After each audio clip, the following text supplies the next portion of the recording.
shared a little bit of this before. After going through Come Follow Me and Revelation, I was studying seals and Revelation earlier on this year, and it just all came full circle during these past couple weeks of studying Revelation, and I keep going back through and back through and back through. One part that I want to share is about John being given a vision and eating the sweet book and the bitter book, or the sweet book, and it became bitter in his mouth. That indicating that there's a great work, very fulfilling, pleasant work, but at the same time there will be aspects of bitter, or maybe it's to indicate the apostasy, the bitterness of apostasy that comes after. But it's both good and difficult. Again, illustrating, pulling back to Adam and Eve, knowing the sweet and the bitter, the good and the evil, becoming more like the Father. So, back when I did not go to church, I had not gone to church for a long time, realized I was just simply, I believed, but I lacked faith. I didn't act upon the belief. And when I started going back to church and changing things around, that's when temptation came like crazy. Like my good friend, I had not talked to him for a while because I was trying to cut ties, but he said, "Hey, let's go to an art show." I'm like, oh, that sounds fun. He's driving in a Volvo and go to the art show, and they're giving free drinks. I didn't drink much, but it felt classy. So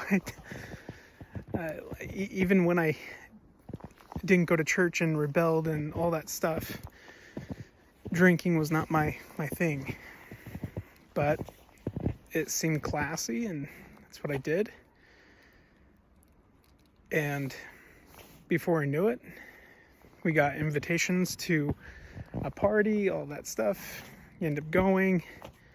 I know it's someplace way, way outside the city, and it was up through the mountains where I lived in Southern California. We're surrounded by all these mountains, and these roads were windy roads with sheer drops and cliff edges, or at least a deep fall. I remember going to a house, getting sick, and telling my friend, "Hey, I'm gonna go sleep in the car. I'm not feeling good. I just don't want to be here, but you have your fun time." Well, I'd fallen asleep in the car, but I'd woken up and he was driving, and I fell back asleep again. But next thing I knew was a big crash, big bump, and I felt yanked and pulled, and felt just crushing everywhere. And the first thought that went through my mind was, oh, great. You know, in this moment of weakness, I'm now gonna die. And I'm not gonna die repentant. I'm gonna die, giving in to temptation. And I know I'm gonna die because I'm rolling down the mountain. We're up in the mountains, so obviously we're crashing. He's drunk.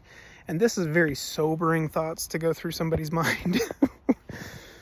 And I just believed that I was going to die. Now, the thing is I had all those thoughts rush into my mind immediately. Quickly after that, I'd say like a dream. So it's like a dream that basically all the things that I had just thought all came rushing back through, and basically went through my entire life. And it was literally a book that saw and dream and opening and going through and going through every bit of my life, and me just feeling so bad.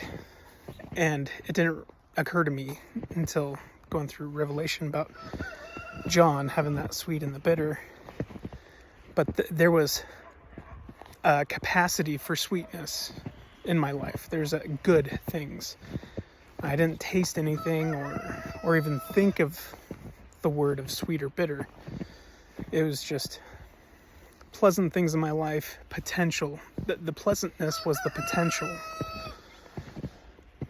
And then the bitter came in, and the bitter was just like you've seen Scrooge or A Christmas Carol, read that book.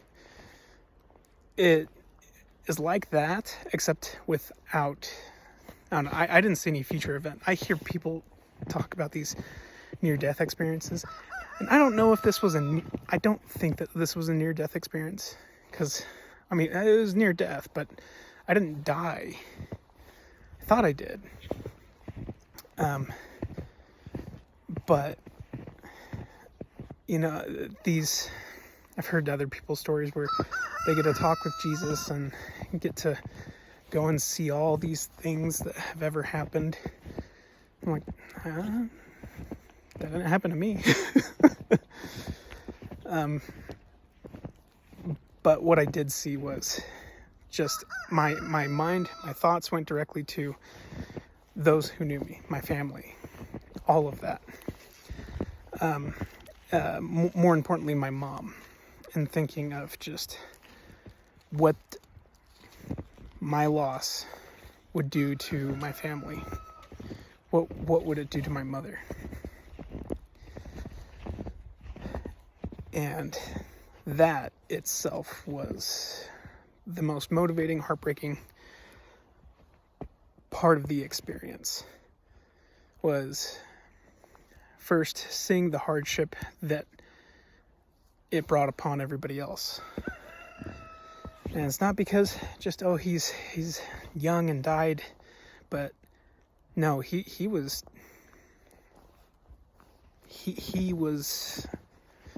doing stupid things and died. That I think, added to the hardship that I was, feeling on behalf of my family. And I knew that it would just destroy my family. I knew it would destroy me. But immediately after, the thought was, well, they'll be, sad for a little bit. But then that will just invite greater sadness and greater tragedies within the family. And then all of us would soon be forgotten. And it would have been like nothing. It would have been just not worthwhile. So to me, that's what's going through my head. And that fear of being forgotten was very, very difficult. Makes me think of not being included in the book of life, not being recorded in that book of life, not having temple endowment, anything like that. Then also being that my poor choices could have potentially put additional hardship and strain on others.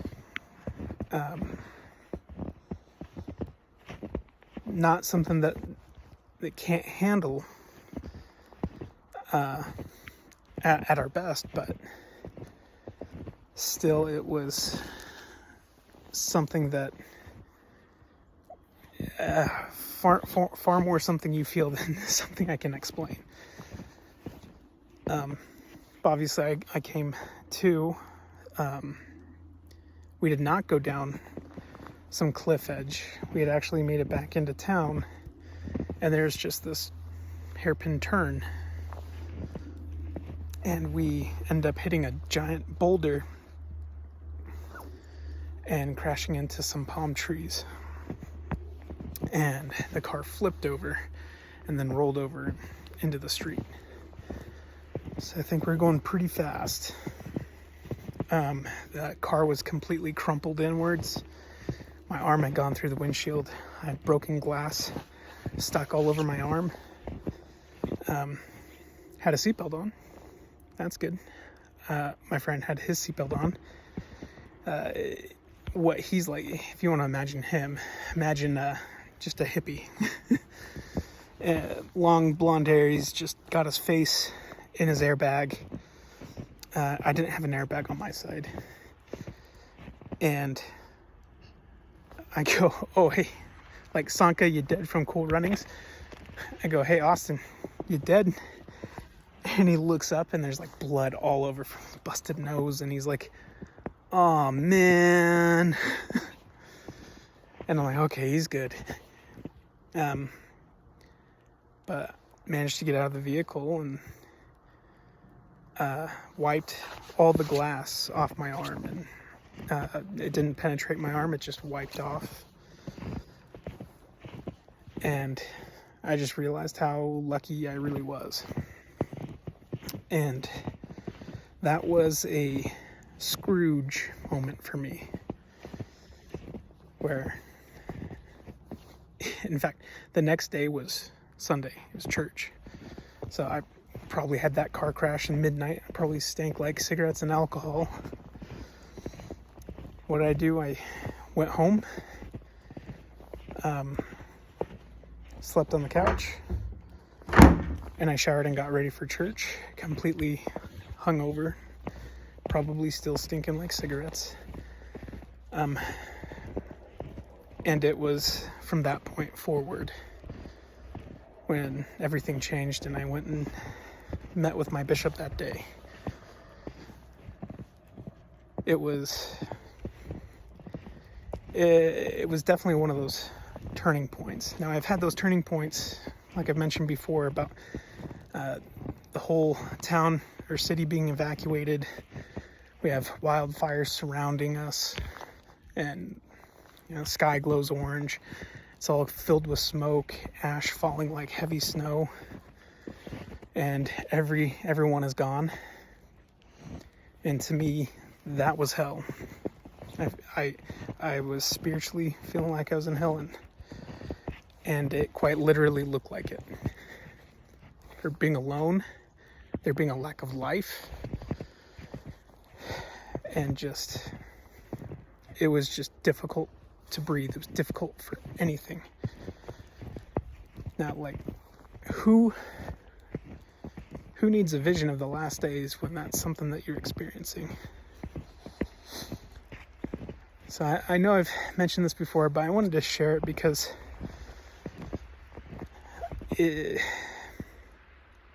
things are hard to explain when you and it makes sense how John would write the way he does and give the imagery that he does. Something that is as universal as he can put it, because he knows that the gospel is to go to all nations, all lands, everywhere.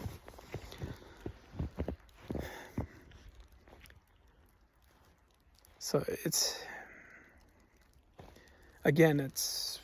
when President Nelson says, you're living in the day that Nephi saw, think of that. And what he saw, what he told us about. So he saw all what John saw, if I remember correctly, but he only wrote about everything prior to what he could not write about. My personal feeling is that we're living at what he could not write about. That we're like on that transition point. And so, yeah, it was very, very real for me, thinking, yeah, I know the prophets saw our day. I mean, lots of people have gone through far worse than I have. But the things that I saw felt very, very deliberate. Now, with that dream or being knocked out, it felt like a very, very long time. Going through everything, like my entire life. And even right now, I have a poor memory. I've taken way too many knocks to the head. But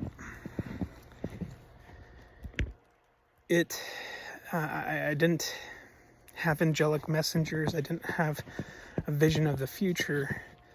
It was simply that Scrooge moment of that potential Christmas if you don't change. I was only shown my family.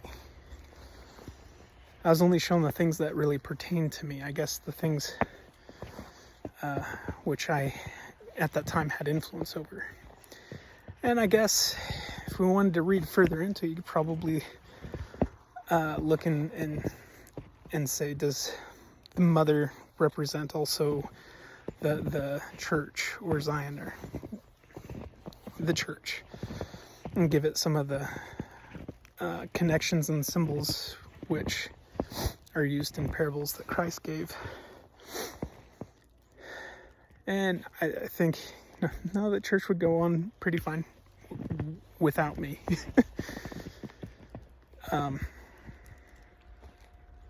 But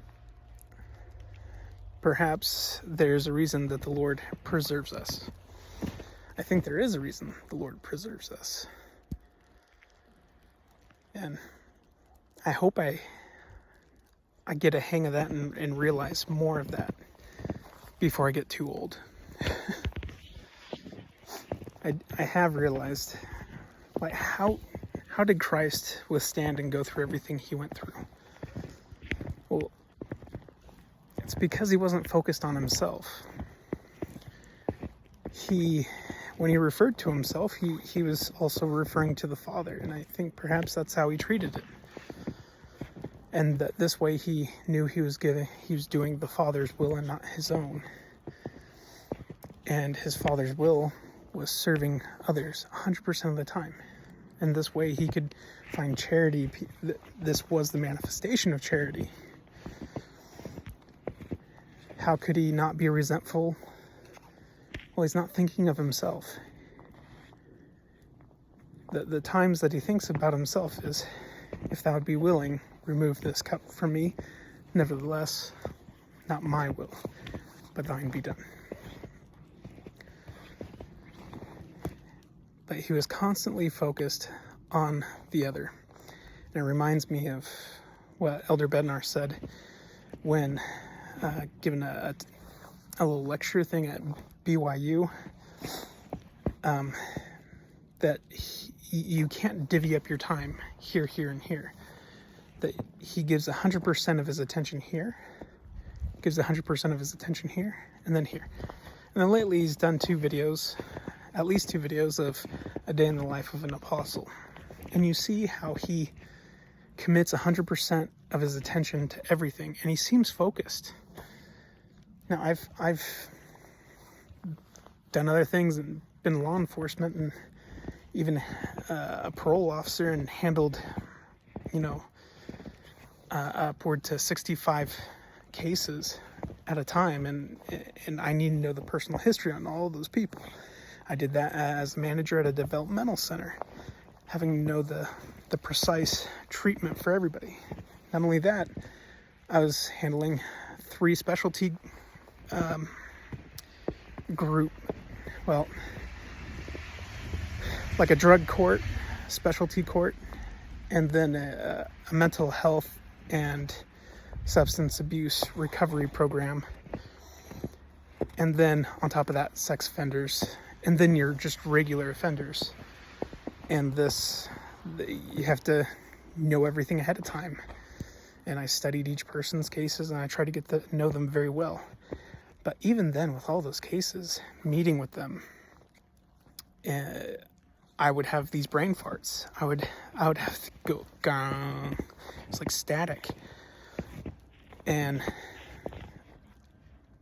I realized it's because I wasn't giving always 100% attention to one person, but I also had, 3 other things simultaneously going on in my brain that had to be done, or that he's connected to, or is this person an informant for this person?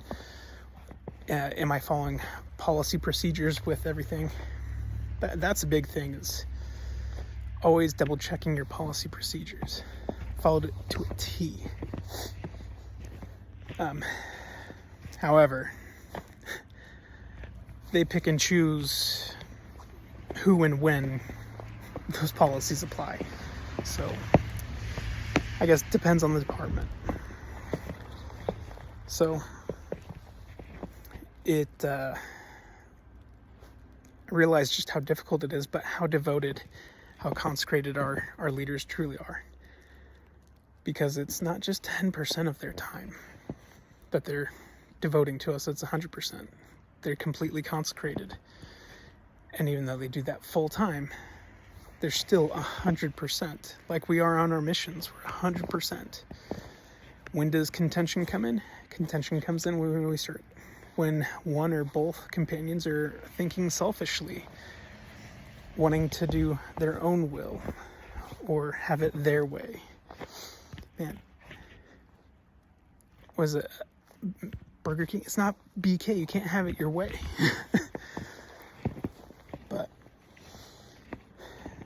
perhaps that ultimately is how we obtain Zion, is consecrate our time to the service of one another and lighten our loads. I mean, it's very matter of fact. Like, that's very simple. But how do we put it into practice? I don't know. Let's hear your thoughts.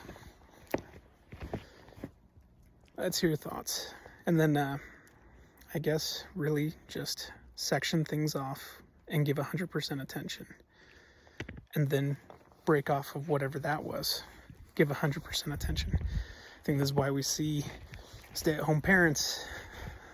I get so PTSD kind of, strewn out, is because they got tons of kids all expecting different things. You can't give 100% attention one person at a time. I mean, you can, but you have to fight against the demands, the chirping of the 4 other ones.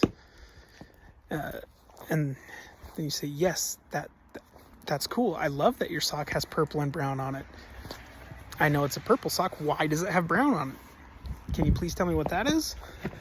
Oh, thank goodness, there's a marker, So, anyways, you have a good day.